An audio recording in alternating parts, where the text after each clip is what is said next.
भगवान श्री कृष्ण को नमस्कार करते हुए आप सभी का अनंत अकेडमी ऑफ मैथमेटिक्स में स्वागत है।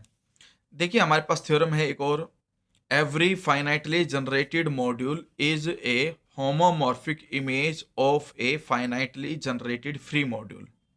ठीक है, तो हमें होमोमॉर्फिक इमेज दिखाना है फ्री मॉड्यूल की।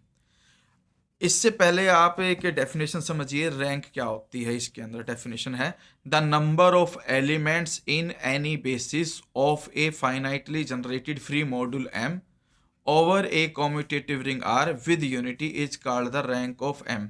यानी कि एम की रैंक का पता चलता है कि बेसिस के अंदर एलिमेंट कितने हैं। अब हमारे पास इस थ्योरम का प्रूफ आता है कि let M be a finitely generated R module with generators x1 x2 xn। E i का मतलब है ith पोजिशन पे 1, बाकी सभी एलिमेंट 0 होंगे। Be the n tuple with all entries 0 except at the ith place where the entry is 1, then e1, e2, en are linearly independent over r and generate a free module rn। तो यहाँ पर क्या होता है कि अगर कोई भी आपके पास मॉड्यूल आता है उसका बेसिस निकलता है तो इसका मतलब वो फ्री मॉड्यूल कहलाता है। तो इस तरह से हमने ये बता दिया कि कंडीशन आ गई। अब हम एक मैपिंग डिफाइन करेंगे, phi from R n to M as phi के अंदर आर एन का एलिमेंट डालेंगे, आएगा वो किसका, एम का। अब देखिए किस तरह से एलिमेंट डाले गए हैं। आर एन का मतलब n tuples, R one R two R n, और उसको हम कैसे लिख सकते हैं, पहले वाली थ्योरम आई थी कि R one R two R n को हम लिख सकते हैं समेशन आर आई ई आई। ठीक है, और इधर आपके पास आएगा R one x one plus R two x two plus R three x three and so on.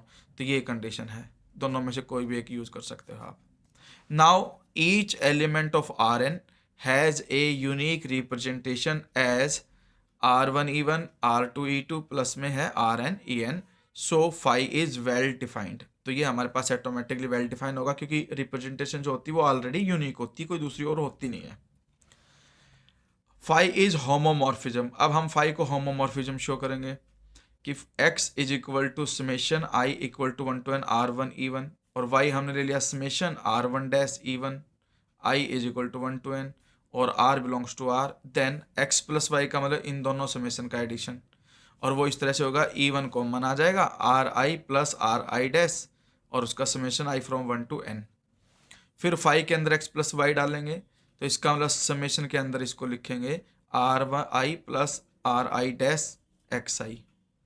ठीक है, यानी कि ई आई को हटा करके वहां पे क्या बन जाएगा, अब एक्स आई बन जाएगा। ये है मेन कंडीशन और यही डिफरेंस है इसके अंदर।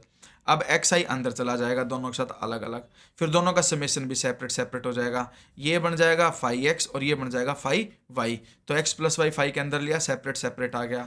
अब हम नेक्स्ट कंडीशन करेंगे कि भाई आर एक्स की वैल्यू रखी, फिर ये आर अंदर चला गया, फिर आर आर आई हो गया और ई आई हो गया।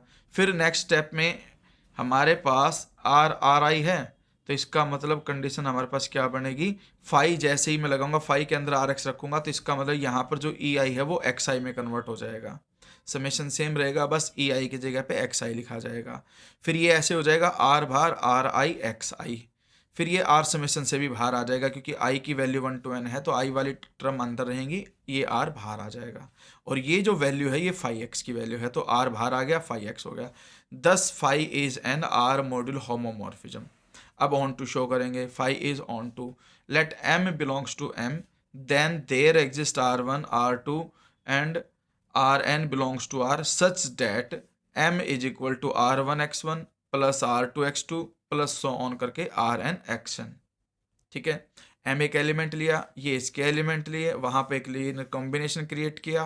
Consider x is equal to R one e one R two e two R n e n, यानी कि अब यहाँ पर जो x है वो ये है आपके पास, so that x belongs to R N, क्योंकि भाई एन टपल्स के साथ का एडिशन हो रहा है आपके पास तो x किससे बिलोंग करेगा, आर एन से। फिर फाई के अंदर x डालोगे, इसका मतलब फाई के अंदर ये एडिशन डालोगे, समेशन की फॉर्म का डालोगे।